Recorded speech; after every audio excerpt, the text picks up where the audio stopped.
My name is Maya Root, and I am a newly elected deacon at Liberti Church Collingswood. Today I wanted to talk about something that we have all likely been experiencing these last couple of weeks, and that is waiting.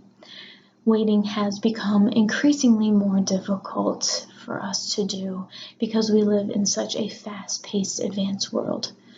We can get information at the drop of a hat because of the technology we have in the internet. We no longer have to wait a week for something to get delivered, but we can literally have something delivered to our doorstep the very day after we order it. And now that we have something going on in our world that is so unprecedented and that we don't know when it's going to end, we are in a time of uncertain waiting. Right now I'm waiting to see what's going to happen in my life and with my business. I'm waiting for the time that I can see my family and friends again in person and be physically close to them. We are all waiting for this to be over and for our lives to return back to normal. Although this is such a terrible crisis that we are going through, I am oddly encouraged by the fact that it is occurring and coincides with Lent, a season in the church that is all about waiting and preparing for Jesus to rise again during Easter. Even in a global pandemic, God's timing is perfect. When all of this started, I was really annoyed and angry that God would let something like this happen. And I think part of that annoyance came from the fact that I didn't see any purpose in why a pandemic was occurring. Like, how could this possibly lead to anything good? What good could come of this? But as more time passed and I surrendered my pride and my control, the more I came to the realization that God uses these periods of waiting to teach us a lot about Himself and ourselves. I think the biggest and most obvious lesson is that it helps us to be patient. Patience is something that I can really struggle with, whether it be with people, especially my loved ones, or the timing of events and things just not happening as quickly as I would like them to. On many occasions, I want things to be done on my timeline, and that doesn't always happen. And so I have to wait, and I have to practice patience. And while it doesn't initially feel good to realize that what I wanted done isn't going to happen now, it's such a good reminder to calm down and take a breath and remember that it's not always about me and when I want something to happen. So I guess it's a good lesson in humility as well. But as we wait, it helps to build anticipation on what's to come. When what you have been waiting for finally happens, it feels good. And usually the longer you wait for something, the more you appreciate it. So I can only imagine that once this pandemic passes and we are free again after months of quarantine, how could we do anything but celebrate and be happy for this freedom that we have again?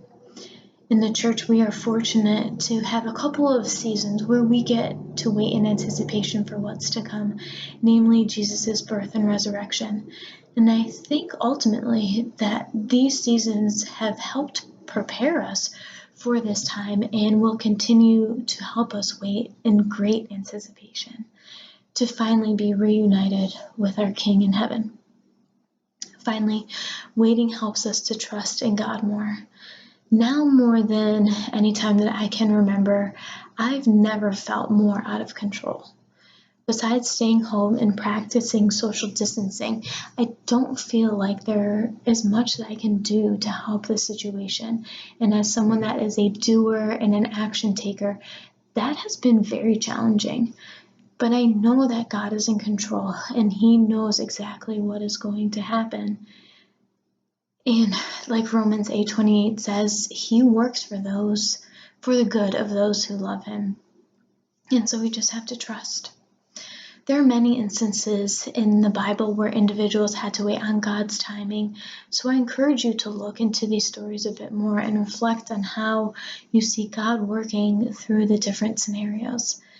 And I challenge you to reflect on your own life and remember how God made you wait for certain things and how it affected you. Maybe you waited for your spouse to come along, or maybe you had to wait a little bit for your child to come along. Think about that time of when you did wait and how it affected you, and were you grateful for that time? One last thing, and then we can pray. When I was going through a period of waiting a couple of years ago, a friend shared what I'm about to share with me, and I found it, I just found it so encouraging, and it gave me a lot of hope. So I hope that it does for you as well. So this is what it says. Joseph waited 13 years. Abraham waited 25 years. Moses waited 40 years. Jesus waited 30 years.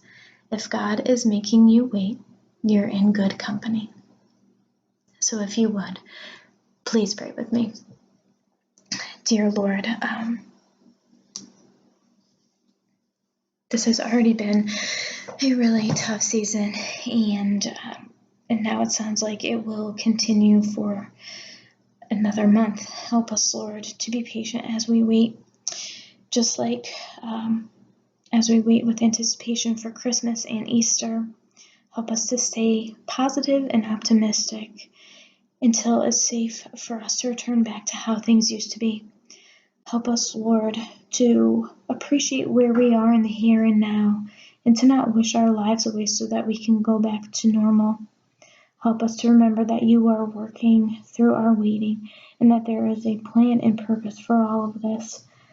Be with all of those who have been affected by the coronavirus, and give them hope and healing. We ask all of this in your Son's name. Amen.